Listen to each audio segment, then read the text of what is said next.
What's good? It's your boy Jay. That's me. Let's discuss Smackdown, the final Smackdown of 2024 from December the 27th, 2024. An okay show for the most part. As we all know, Smackdown is going to 3 hours starting on January the 3rd. And it's a trial run, so we don't know how long it's going to be. I would assume probably maybe a 6-month trial run, maybe. And then if the ratings aren't up to snuff, they'll probably end up putting SmackDown back at 2 hours. But for the foreseeable future, Raw and SmackDown are going to be 3 hours. I can see why on Netflix, but on USA Network, no. But it is what it is. Since we are headed into WrestleMania season, I'm pretty sure that all these Raws and SmackDowns will mean something. Same thing with NXT. So they'll all mean something. But maybe the ratings should be fine for the first 3 to 6 months. And then if they start to dip, let's say around like May and June, they'll probably end up putting SmackDown back to 2 hours. So we kicked the show off with Nick Aldis. He's backstage and he gives a speech about how Kevin Owens is not the champion. He mentions that Kevin Owens is in possession of the Winged Eagle belt championship belt, and the belt was gifted to Cody.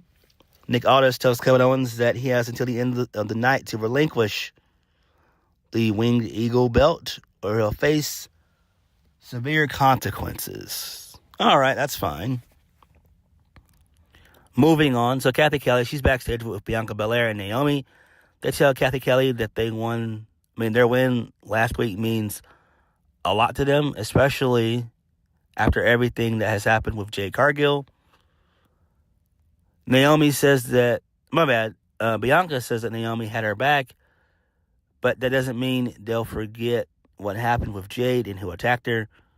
So Bayley comes in and tells them she has their backs tonight.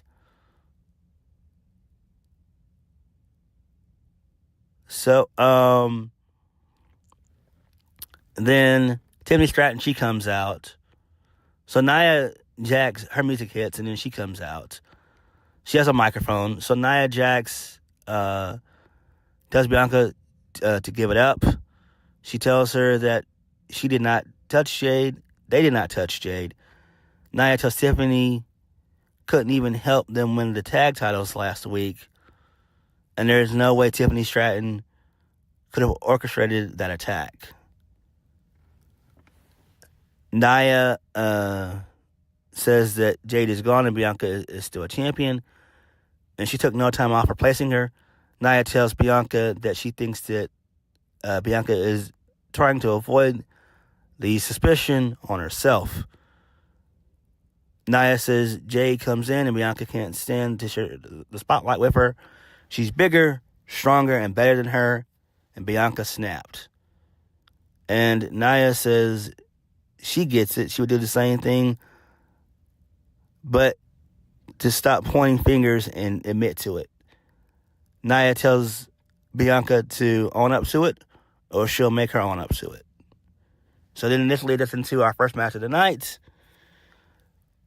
That being a 6-woman tag, Bianca Belair, Naomi, and Bayley. They defeat Tiffany Stratton, Nia Jax, and Candice LeRae. Naomi gets the pin. She wins via the full Nelson into a roll-up pin for the 1-2-3. So there's that. And there's also a part in the match where Nia was out and Tiffany was about to cash in. But Candice LeRae put a stop to it. So this is fine, I guess. It seems like they are going to turn Tiffany babyface, which I'm not really that big a fan of. I liked her bitchy Barbie character that she was when she was in NXT. That's what they should bring back when she was carrying like cute little dogs in her purse and stuff. Cute little, Yorkies and Chihuahuas and all that. That's what they should do and bring back. But it is what it is. I'm still holding out that Naomi was the one that took out Jade Cargill. And it does make sense. I don't think it was Bayley or Bianca at all. I do think it was Naomi. And it does make perfect sense because Naomi's, she's not been heel, I want to say, since Team Bad. And that was when both Sasha Banks and Tamina were with the company. I believe that was back in, 2014, 2015? So almost basically about 10 years ago. So, there's that. But that's fine, I guess. Moving on. So we go backstage, and A-Town Down Under are with Nick Aldis. He tells them that if they have an issue with Braun Strowman, they should take it up with Braun. So Sami Zayn comes in, and then A-Town Down Under, they leave. Sami Zayn tells Nick Aldis that they should talk. All right, that's cool. So, Sami Zayn tells Nick Aldis that he's supposed to be on Raw, and the Bloodline should be on SmackDown, but they were on Raw. Sami wants his revenge, so Carmelo Hayes comes in and gives Nick Aldis a Christmas card, which is hilarious. Sami Zayn tells Carmelo Hayes when two people are talking that they have to wait their turn. Carmelo Hayes offers Sami Zayn a Christmas card. So Sami Zayn throws a Christmas card in Carmelo Hayes' face. And Carmelo asks him, what's he doing here? And then Carmelo tells Sami Zayn to stop his show. Sami Zayn tells Nick Aldis, the stuff with the Bloodline can wait. He asks to get Carmelo Hayes one-on-one tonight. And Nick Aldis says, consider it done. And then Carmelo Hayes tells Sami Zayn it's done for him, and then he walks away. All right, that's fine. Pretty cool stuff there. At this point, I wish that Carmelo was back in NXT, but that won't happen. They'll probably switch him to Raw on Netflix, so there's that. Who really gives a shit, though? Moving on. Braun Strowman defeats Austin Theory and Grayson Waller. So Braun wins via the running power slam. All right, that's fine. I'm ready for A-Town Down Under to break up. All right, it's been going on for about 6 months. This nonsense, this bullshit has been going on for 6 months. A little bit too long for my liking. Moving on. So we get a video of Kevin Owens. He's in his car once again. So Kevin Owens says that he heard that what Nick Aldis said about how he isn't the real champion. Kevin Owens shows the belt and says he deserves it. He has it. He deserves to have it. And he's the true and rightful WWE champion. And he heard Nick Aldis' ultimatum. Ultimatum. Kevin Owens says he needs to talk with Nick. He says he'll go to the arena, but on his terms. Only he and Nick Aldis in the ring alone. After that, they can talk. All right, that's fine. This delusional heel character that Kevin Owens is, all right, that's cool, I guess. Moving on. So this leads us into the Chelsea Green U.S. Championship celebration. So Piper Niven comes out. She introduces Chelsea Green. Chelsea Green's dressed as Lady Liberty. She thanks everybody. She said, we did it. They have turned the blue brand into the greenhouse, which is cool. I like that. Chelsea Green calls herself the most glamorous, richest, tallest, youngest, oldest, longest reigning, first ever women's United States champion. That was funny right there. And she feels it's only necessary to give recognition to the woman who has been through it all, who stood by her side, and if not for her, she wouldn't be here. And she stands next to Piper Niven, and Chelsea Green says that woman is herself. So I do like that. Really, really cool. Chelsea talks about herself and says if it's not for her, they would be stuck with somebody in the back. And then she talks trash to Michin, talking about she wishes her good riddance. She would say that to Michin. Could be a champion too, but she's Canadian, and Canadians don't lie. What she will say to Michin is that Chelsea is shocked that she made it that far in the tournament at all. Lastly, she challenges the fans to ask themselves not what Chelsea Green can do for them, but what they can do for Chelsea Green. I love this. So now is the time. 2025 is the year of red, white, and green. So then Michin comes out. She's got a kendo stick. She says if it hadn't been for Piper Niven, she would have been champion. Michin tells Chelsea that she'll take a page out of Chelsea's book and introduce Chelsea to her little friend. So then Piper Niven goes outside. She blocks the kendo stick strike first, and then she succumbs to the kendo stick. And then Michin attacks Chelsea Green with the kendo stick, but Piper Niven makes the save. Okay, this is fine, I guess. Do I really give a shit about this? No, I don't. I love Chelsea Green. You guys should know this already. I've loved her since her TNA days when she was Laura Vaness. And Chelsea Green is so good. I love her character work, and she is a pretty good in-ring worker. She really is. So it's the best of both worlds with Chelsea Green.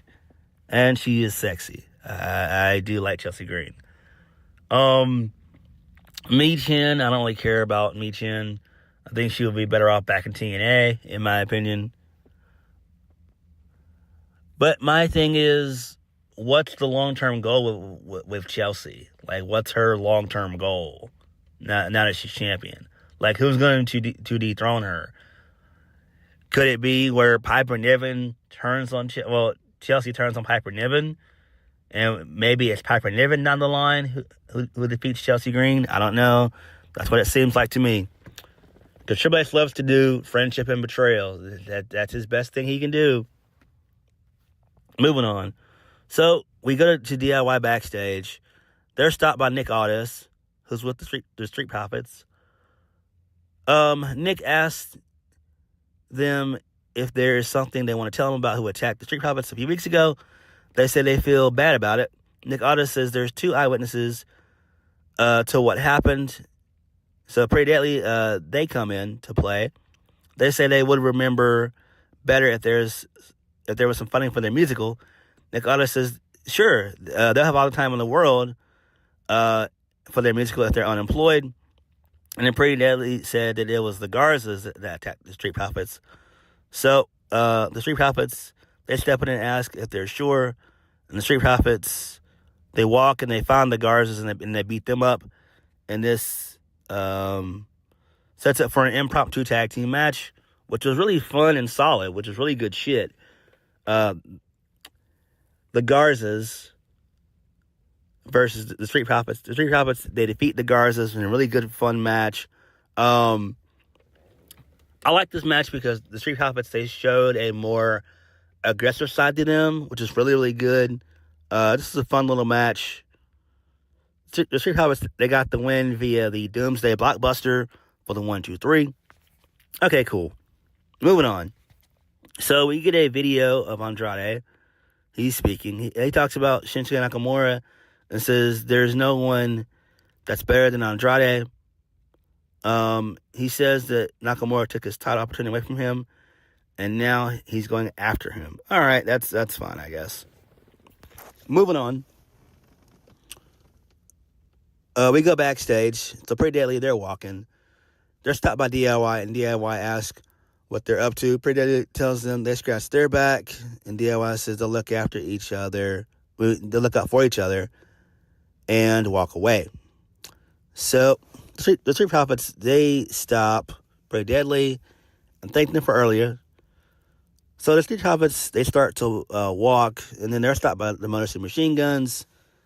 And they tell the Street Profits to go get a tag match, and they have to go to the back of the line.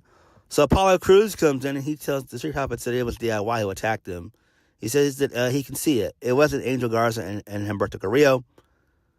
And then he walks away, and then everybody looks confused. So I'm guessing Apollo now has his That's So Raven gimmick back that he used to do in NXT when he was down there last year. So that's cool, I guess. That's some cool shit right there, I guess. We'll have to wait and see how this shit plays out. Moving on. Sami Zayn versus Carmelo Hayes. It was another contest because Braun Strowman came out and he got involved. The Bloodline, they came out and they got involved. So the Bloodline basically destroyed both Sami Zayn and Braun Strowman. We had a cool little stare down with Jacob Fatu and Braun Strowman. That was pretty cool. And they ended up, destroying Sami Zayn and Braun Strowman. All right, so this leads us into the final segment. So Kevin Owens' music hits. Nick Aldis is already standing in the ring. So Nick Aldis tells Kevin Owens there's only one thing left to do, and that's for Kevin to do the right thing and hand over the Winged Eagle Championship belt. Kevin Owens asks him if that is the right thing because that's the worst thing he can do. He says this is the only bargaining chip he has. That's the only way he gets what he deserves, and that's a rematch for the WWE Undisputed Championship, where a referee can't rob him of his win. Kevin Owens tells Nick Aldis that he can have it back, but Cody needs to come out and take it. And he asks Nick Aldis for a rematch. Kevin Owens says that he had Cody Rhodes beaten. Everyone knows it. Nick Aldis tells him this was not a negotiation. There is immediate and severe consequences if he doesn't give him the belt back. He tells Kevin Owens to hand the belt over, or he never sets foot in a WWE ring again. So Cody's music hits. He gets a really good reaction like he always does. So Nick Aldis tells Cody, for everyone's sake, to turn around and walk away. He tells Cody to let him handle this. Cody tells Nick that he's not going to walk away. He says respectfully he doesn't want Kevin to hand him the belts. And then Cody says that the problems between Kevin Owens and him was when he tagged Roman Reigns. When they met when he was young and he did it for himself, he doesn't do it for himself anymore. He does it for his girls, for the fans, for the announcers. He talked about Michael Cole and them. So Kevin Owens is about to talk. Cody tells Kevin Owens to shut up and that he's had enough. Cody asked Kevin Owens if they were friends before he became a WWE champion. The answer is yes. Are they friends now? No, they're not. Cody tells him he wants a match where the referee cannot stop from what he'll do to Kevin Owens. So Cody gets to the ring and tells Nick Aldis about climbing. He tells Kevin Owens that they'll take both championships, hang them high, and have a ladder match. And then, Nick Aldis says at the Royal Rumble it's going to be Cody Rhodes versus Kevin Owens for the Undisputed WWE Championship. And then Kevin Owens says it sounds great to him. He'll see him there. Kevin Owens extends his hand, but Cody doesn't shake his hand. Kevin Owens pushes Nick Aldis into Cody. He kicks Cody in the back of the neck, and then he raises the Winged Eagle Championship. Kevin Owens then kicks Cody in the back some more, and then WWE officials run down, and then Kevin Owens leaves the ring with the Winged Eagle Championship, and then SmackDown goes off the air. So that's fine. Pretty cool stuff there. I like this. This is fine. Perfect way to end their feud. We only have another, 5 weeks for this, so this should be interesting. I thought that Cody would not come back until sometime in January, but it is what it is. Makes perfect sense. So, SmackDown was okay. for 2024, basically. Now, SmackDown all year this year hasn't really been that good outside of, WrestleMania season. So SmackDown's been taking, like, a lot of L's as of late, and the ratings and stuff like that. But it is what it is. But we'll have to wait and see how everything, plays out. But I do like the Kevin Owens, Cody Rhodes ladder match for the Rumble. I think that's good. The Street Profits stuff is cool. The stuff in the tag team division is kind of cool, I guess. The Tiffany Stratton, Nia Jax drama feud nonsense. It's okay. I do like the slow heel turn of Bianca. The slow heel turn of Naomi. That should be fun whenever that happens. Maybe we should get, something for that. We need to get a reveal. That has to happen. So maybe we'll get a reveal as to who really attacked Jade and took her out. We should get that probably in the next coming weeks. If that is true, then we need to go ahead and do Bianca and Naomi at the Rumble to set up their feud. Continue it from the Rumble into WrestleMania. That's a 3-month feud, and I do like that. I think that's where they should go with it. The Bloodline stuff is the Bloodline stuff. Not really all that important. Not right now. So it is what it is. But what did you guys think of SmackDown? Like, comment, subscribe. Peace.